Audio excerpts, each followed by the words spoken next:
Miss Universe is Mexico!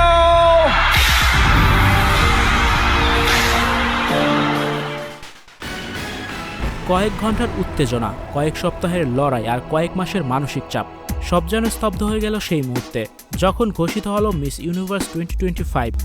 ভিড়ের মধ্যে কেঁপে উঠলেন ফাতিমা। চোখে আনন্দ, কিন্তু তার একটু আগের যাত্রা সে ছিল হার না মানার গল্প। মেক্সিকোর গুয়ানাজুয়াত সরু গলিতে কেটেছে তার শৈশব।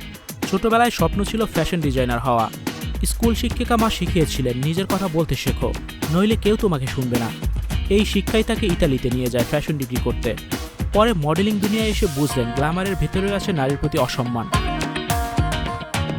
সে দেয়াল ভাঙতেই শুরু তার লড়াই। Mexico, where are you? You are the man. থাইল্যান্ডের প্রি প্রেজেন্ট ইভেন্টে ঘটে যায় আলোচিত সেই ঘটনা। এক প্রমোশনাল সেশনে থাই প্রেজেন্ট পরিচালক নাওয়ার্ড জনসম্মুখে ছুড়ে দেন অপমানজনক বাক্য, আর ইউ টাম। হলঘর স্তব্ধ, কিন্তু ফাতেমা দাঁড়িয়ে বললেন নারীর প্রতি অসম্মান তিনি মেনে নেবেন না। এই এক মুহূর্তেই বদলে যায় প্রতিযোগিতার গতি। শুরু হয় ওয়াকআউট। অনেক প্রতিযোগী সাবেক মিস ইউনিভার্স সেলিব্রিটি সবাই দাঁড়িয়ে যান ফাতেমার পাশে। আন্তর্জাতিক মিডিয়ার ভাষায় the walkout that changes miss universe. এরপরই একের পর এক বিচারকদের পদত্যাগ, অনিয়ম ও ভোটচাপের অভিযোগ। না ওঠে প্রকাশ্যে ক্ষমা, একজন নির্বাহীর বরখাস্ত। সব মিলিয়ে গোটা আয়োজনে তৈরি হয় বিশৃঙ্খলা। আর তার মাঝে সবচেয়ে স্থির ফাতিমা। ফাইনাল রাত, হাজার ক্যামেরা তার দিকে স্থির। ওয়াইন রাঙা গাউন পরে যখন তিনি প্রশ্নোত্তর পর্বে দাঁড়ালেন, জিজ্ঞেস করা হলো একজন নারীর সবচেয়ে বড় শক্তি কি।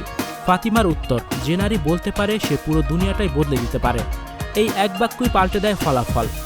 বিজয়ের মুকুট পরানো মুহূর্তে তার চোখে ছিল নিজের লড়াইয়ের গর্ব, লাখো নারীর কণ্ঠ আর সম্মান পাওয়ার অদম্য তৃষ্ণা। এ যেন মিস ইউনিভার্স নয়, এক আন্দোলনের প্রতীক।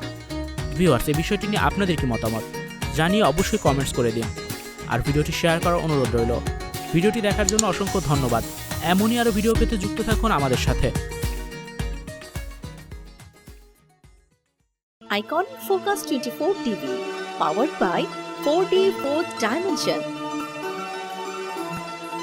আমাদের চ্যানেলটি সাবস্ক্রাইব করে আমাদের সাথে থাকুন।